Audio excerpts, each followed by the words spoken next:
What does it mean to look for a fiduciary when it comes to your financial advisor?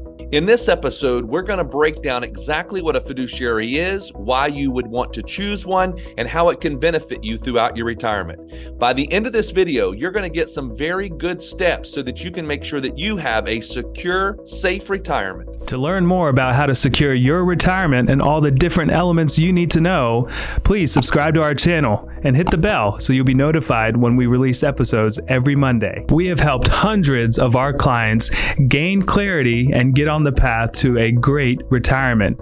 Now it's your turn. Let's dive in. Welcome, everyone, to this week's podcast. We are going to be talking today about being a fiduciary. Should you look for a fiduciary? Is that important? What should you consider? If you're not a fiduciary, what are you? We're going to try to talk through this particular issue. We actually talked about this. We had an episode back in March of 2021, episode number 60, where we kind of talked about this. We just felt it's so important, though, and we get so many questions around it. And the question that a lot of people ask is, are you a fiduciary? So that begs the question, what does that even mean? And if you're not a fiduciary, what are you? So I think what we could do is just start off here, and we're just going to kind of talk through the different options. So Merce, would you kind of want to walk us through, maybe if you're not a fiduciary, what does that mean? Yeah, and I think, with how the markets are today, with how volatility is today, everyone's got questions for their advisors, and everyone's always reevaluating, am I with the right person? And that starts to bring up the conversation of what is a fiduciary? Am I working with one? Should I be working with one? And to understand that, I think we need to go back and talk about this idea of suitability. And there's a lot of advisors that work in that type of landscape of suitability and not fiduciary. And in particular, if you work with someone that is an insurance agent or a broker, they're going to work under the premise of suitability. So an insurance agent has the ability to sell you insurance products like life insurance, like annuities, all different types of insurance products. Broker can make transactions for you. A lot of times these types of transactions are commissionable, right? The person makes a sale to the client, and then they receive a commission, whether it's upfront or over time or at the back end of things, but they receive a commission for the transaction. And that's where people start to ask questions. That commission, was it for the benefit of the advisor, or was the product that was sold actually for the benefit of the client? And that's always a topic of conversation, and always makes you wonder, was that really for me? Or is it for the guy's business, the advisor's business? And so that's what suitability really is. In the insurance world, in the financial landscape, oftentimes we have to be able to prove that the product or the transaction being made is somewhat beneficial to the client that is receiving the transaction. And then in the fiduciary world, and we'll talk about that, it has to be in the client's best interest, not just somewhat beneficial. So suitability, it could be a product that is sold by a life insurance agent that could be, just fine for the client. It could be a life insurance policy that the client really needs. But is it the best one that the client really needs? We don't know, maybe not, but it's suitable enough to pass regulation, suitable enough to get the job done, but is it going to get the best job done? So I'll give you an example. Say you're working with an insurance agent, and the insurance agent works with a company, and all they can do is sell that company's products, that company's insurance products. So they don't have access to anything else out there except for what the company offers. That's where the conversation starts to come up as well. If this is all you got, we got to make it work somehow in some fashion to make it work for the client.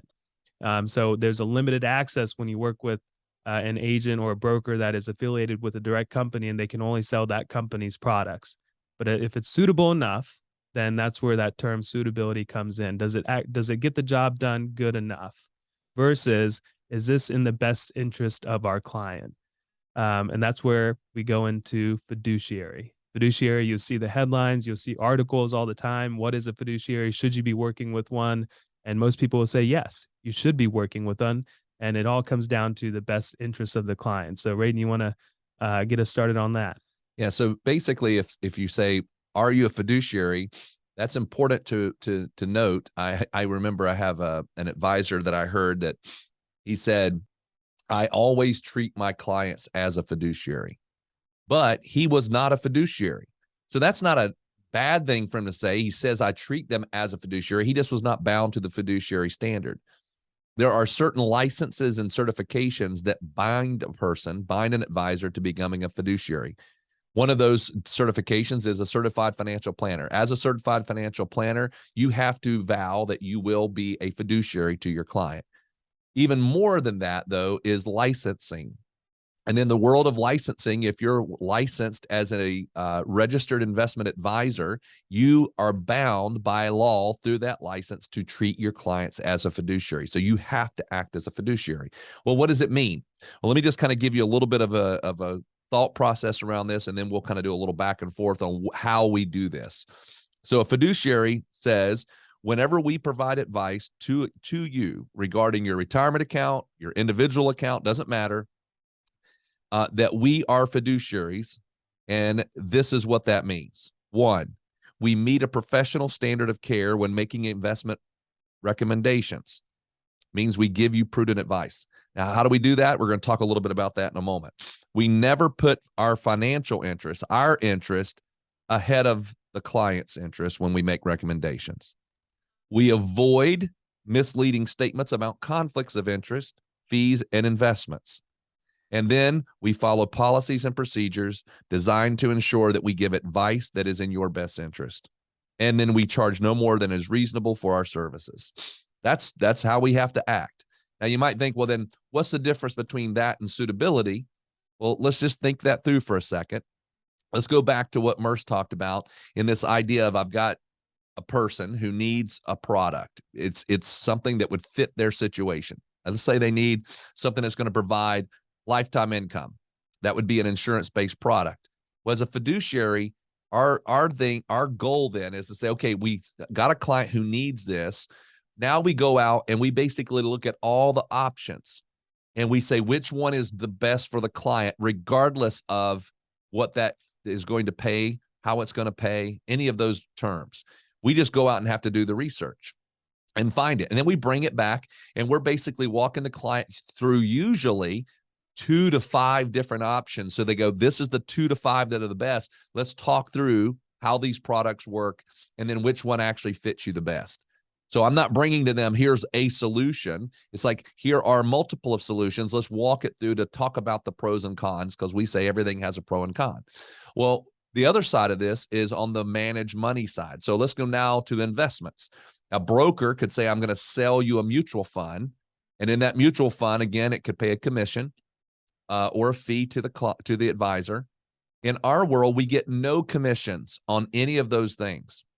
Our client pays us a fee that is fully disclosed. They know what it is. If we buy and sell those investments, if we buy another ETF, another mutual fund, another stock, there are no brokerage commissions in there. So what are we looking for? So let's just talk about this for a second, Merce. Let's just go down the path that we have determined that a client has, let's say, a certain risk tolerance that puts them into a growth portfolio. And then we are going to now go out and buy, and I'm just using this as an example, we want to buy a large cap value fund. In the world of that, how do we go pick that ETF? What do we do to do that? So we're gonna evaluate all of them out there, and we have a way of tracking thousands of ETFs from a lot of different metrics. In our scenario, we're not tied. While we do custody funds at Charles Schwab, we're not tied to Charles Schwab by any means by saying that, hey, we have to use only Charles Schwab funds. We have the entire world of the investment universe that is available to us. So we go and we drill down and we say, what are the metrics that we're looking at when it comes to buying this large cap value ETF? A lot of times we're looking at performance, how it's done. We're also looking at, because we're not just buying it for that one client, we're buying it in a large block, and we're buying millions of dollars at a time. We want to make sure that there is plenty of volume available in the scenario that we need to get out of that investment. We're also looking at the expense ratios. How expensive is it to be in the ETF? All investments are going to have some type of internal expense ratio, and those costs have been coming down, but they're still there. So we want to evaluate that as well. And then we put them all together, and we're looking at each one of those on charts. We're looking at them on lists based on different metrics. And from there, that's kind of how we make a decision. So the key point here is that we're not working with any individual company that says, hey, if you use our product, we're going to give you a little bit of a bonus on top of it. We're not using that. We're just evaluating independently and saying what's going to serve our purpose the best for this transaction. All right. So what we're not trying to tell you is that a person who works on suitability is going to necessarily take advantage of you. What we do believe, and we are, full disclosure, fiduciaries. So obviously we believe in the fiduciary standard. We believe that it makes sense. I personally would rather work with somebody who is required to put my interests ahead of their own and not work under the suitability standard. That's for you to make that decision. So what we would say is, if you're trying to look at an advisor, maybe you're with an advisor, you're looking at moving advisors, if you are concerned about that, just simply ask the question, are you a fiduciary? Be careful on the play on words. If the person says, I treat all of my clients as a fiduciary, say, great, are you bound to the fiduciary standard? Ask that question. That's what you want to know. And we would encourage you to do that right up front. Many people ask us that right up front. Are we fiduciaries? And that's important. And a lot of people are reading about that right now. And I just wanted you to make sure you understood the why, because I think that's going to help you to understand the importance of that question and then the importance of the answer to that question. Go ahead. Yeah, I think also realize that there are no quick answers when it comes to financial planning. The way that we approach answering any questions, it always comes back to the retirement financial plan that we have created for our clients, or we want to create for somebody that we are talking to. I'll give you a quick example. This morning, I had a phone call with someone that was kind of looking at our services and everything that we do, but he really just wanted a quick answer on Social Security. And while I am Rayden's very knowledgeable on Social Security and how it works, he wanted to know right away, should I take it at 62, 66, or 70? And I said, hey, we're just getting to know each other. I don't know anything about your scenario. And in order to help you make this decision, whether or not we work together, I got to get some pieces of information. Because as a fiduciary, our responsibility is not just to look at the one question, it's also to look at everything surrounding that question in a very holistic manner to help you make the best decision for yourself. So there are no simple answers when it comes to financial planning. Some of these take some time, some of these take some analysis, and they're not direct to the point. So we got to look at all the different knobs that get turned when we make one decision. So I just put that out there as you're talking to people and understanding how they operate. It's a big deal that someone knows the entire picture before they make a recommendation. All right. We hope this has been helpful. If you're listening to this and you like to read about it, we have a blog written on this as well that just went onto the website. And so go check that out. You go to the website, which is pomwealth.net, go to the blog page. If you're listening to this and you go, man, I'd love to have some questions answered, I'd love to hop on a quick call, go to the website, top right-hand corner. You can click on schedule call. Our calendar will come right up. You can schedule a call. It's a no obligation, complimentary phone call. We'll answer any questions that you might have. We'd love to be able to get a chance to talk to you. We hope you've enjoyed the show. We've enjoyed being able to talk to you. We'll talk to you again next Monday. We hope this video has given you some confidence and clarity as you plan for a worry-free life in retirement. But what else do you need?